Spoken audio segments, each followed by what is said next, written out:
Baik, Assalamualaikum warahmatullahi wabarakatuh. Sebelumnya terima kasih atas kesempatannya. Perkenalkan saya Sri Agustin dengan NRP 50012210883. Oke, di sini saya akan menjelaskan mengenai tugas evaluasi akhir semester dari mata kuliah metode inversi.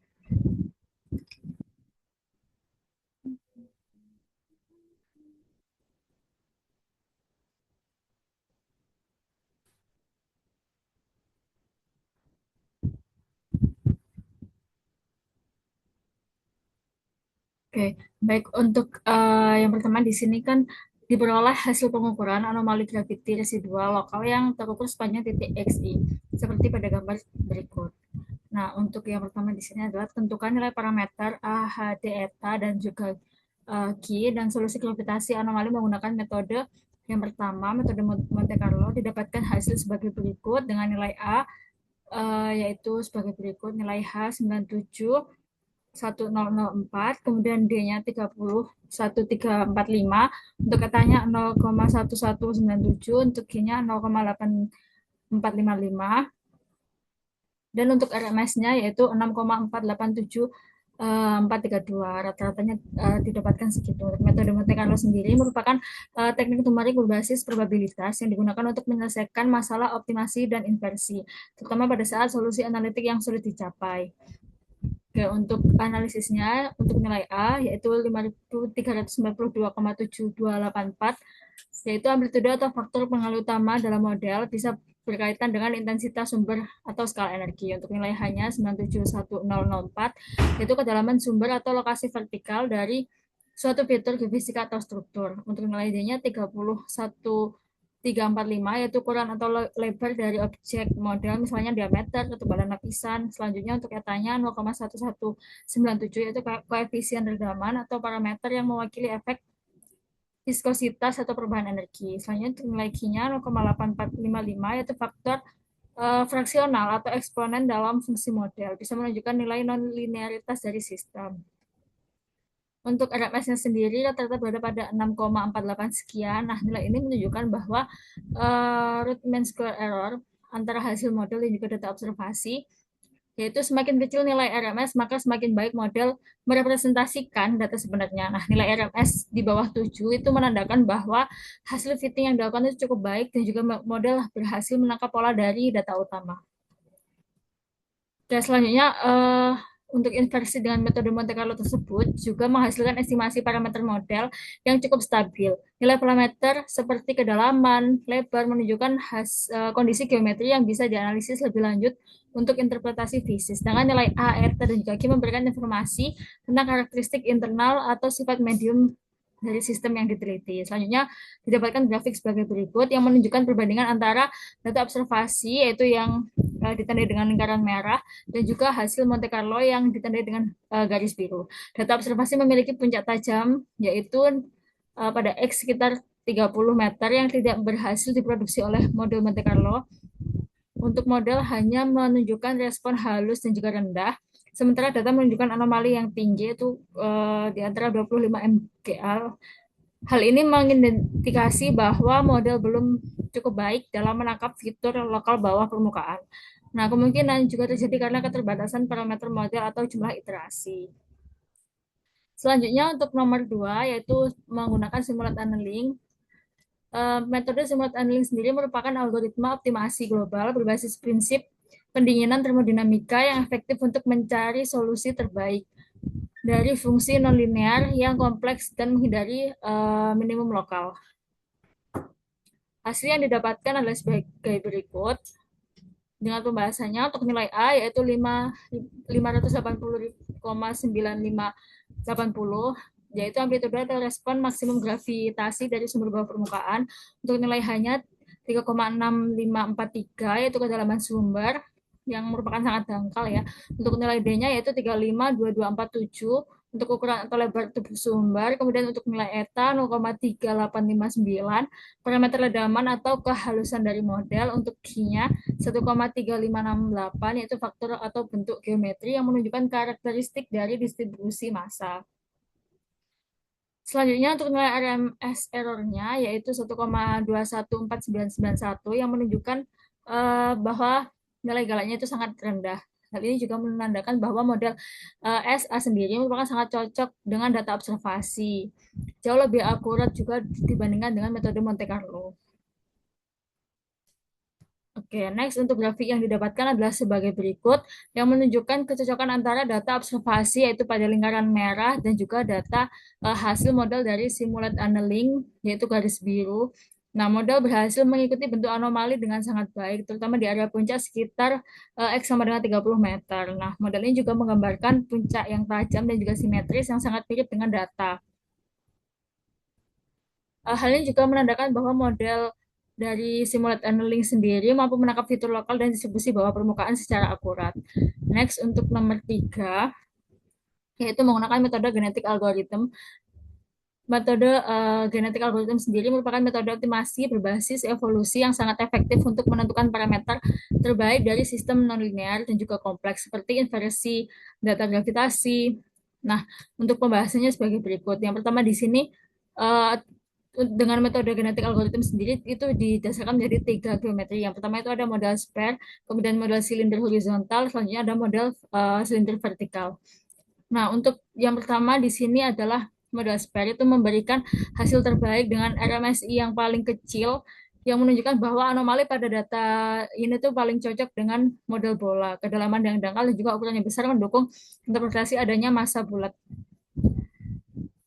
Selanjutnya, untuk metode silinder horizontal cukup baik tapi tidak seakurat spare. RMSI yang didapatkan pada model silinder horizontal yaitu sebesar 1,278,395 sedangkan pada model geometri spare yaitu 0,658370. Nah, selanjutnya untuk model silinder vertikal sendiri memberikan hasil yang paling buruk di antara ketiga geometri dengan RMSI terbesar yaitu sebesar 2,285313. Next, untuk grafik yang didapatkan, yang pertama di sini untuk yang model spare, yaitu didapatkan tiga grafik ya. Yang pertama ada grafik fit data, kemudian ada grafik konvergensi CA, kemudian ada evolusi parameter. Untuk grafik fit data sendiri, pada model yang itu garis merah itu sangat cocok dengan data observasi pada lingkaran-lingkaran hitam. Kemudian untuk konvergensi RMSI-nya menurun secara cepat dan juga stabil pada nilai yang rendah yaitu kisaran 0,65 yang menunjukkan konvergensi optimal. Selanjutnya pada evolusi parameter yaitu nilai kedalaman atau H dan posisi D cepat mencapai stabilitas menandakan bahwa model konsisten dan juga solusi yang handal. Kesimpulan yang didapatkan dengan model SPER sendiri yaitu model SPER paling akurat dan juga stabil sesuai dengan hasil RMSI terkecil. Next, yang kedua yaitu silinder horizontal didapatkan tiga grafik juga. Yang pertama ada fit data, kemudian ada konvergensi CA, kemudian ada evolusi parameter. Untuk grafik fit datanya sendiri mendekati data dengan baik meskipun sedikit meleset di bagian ekor kurva. Dapat dilihat pada untuk yang garis merah sendiri merupakan model GA-nya, yang lingkaran hitam merupakan data observasi. Selanjutnya di sini ada grafik konvergensi, RMSI turun ke nilai 1,27 dan juga stabil tapi tidak sebaik model spare sebelumnya. Untuk evolusi parameter sendiri, stabilisasi dari parameter tercapai namun sedikit terjadi fluktuasi di awal iterasi. Nah, kesimpulan yang didapatkan yaitu model horizontal silinder sendiri itu cukup baik tapi tidak seakurat dengan model spare. Selanjutnya di sini ada vertical silinder dapatkan tiga grafik juga. Yang pertama ada data, ada konvergensi jarak, kemudian ada evolusi parameter model. Nah, untuk yang pertama ada grafik data, kurva modelnya masih menyimpan data dari beberapa bagian.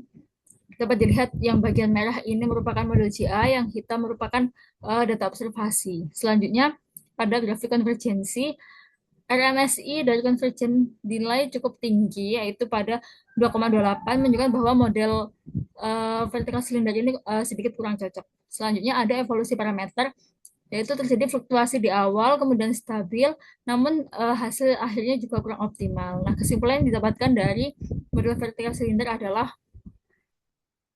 model vertical cylinder ini merupakan yang paling lemah dibandingkan dengan dua lainnya. Oke, untuk selanjutnya kita akan mencoba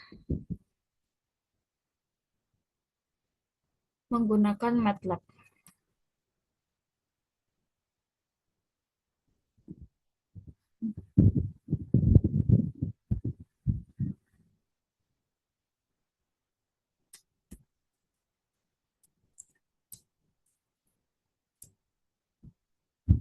Oke, kita akan mencoba untuk run dari masing-masing source code. Untuk yang pertama di sini untuk menyelesaikan dengan metode Monte Carlo didapatkan source code sebagai berikut. Di sini kita masukkan untuk data observasinya, kemudian batasannya, inisiasinya, kemudian dan semuanya hingga grafik yang kita inginkan. Kemudian kita coba run.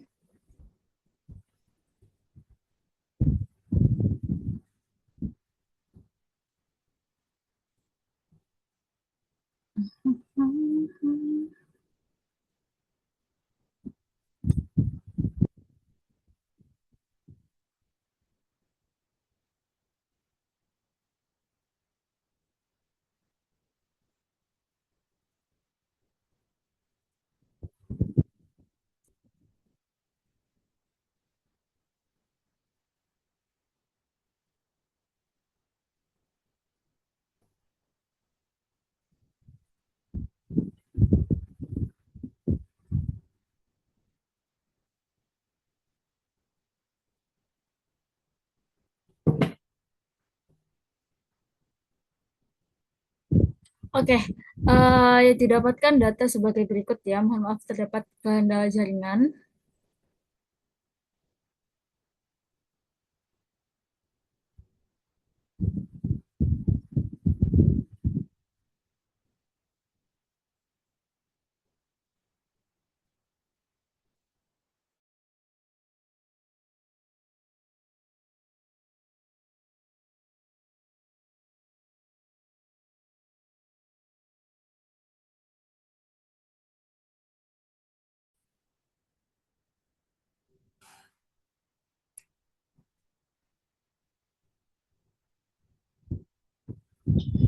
Oke, mohon maaf terdapat kendala jaringan. Oke, untuk selanjutnya di sini kita akan mencoba untuk run dari MATLAB.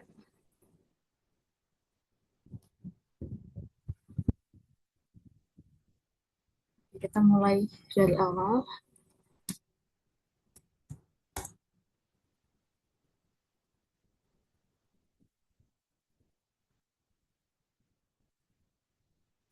Oke, di sini yang pertama kita akan mencoba menggunakan metode Monte Carlo. Yang pertama di sini kita masukkan untuk source code-nya, kita masukkan data-data yang ditentukan, kemudian kita inisiasi dan selanjutnya uh, kita menggunakan hingga bisa menghasilkan grafik.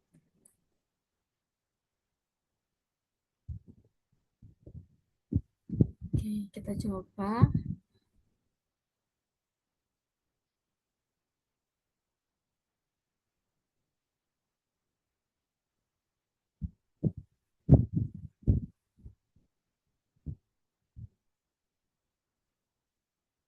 Oke, di sini didapatkan data RMS data A, H, eta, kemudian Q sesuai dengan yang sudah dijelaskan dan juga RMS error yaitu berada di 6, sekian, rata-rata ada di 6,48 sekian. Selanjutnya didapatkan juga grafik sebagai berikut. Nah, didapatkan grafik seperti ini.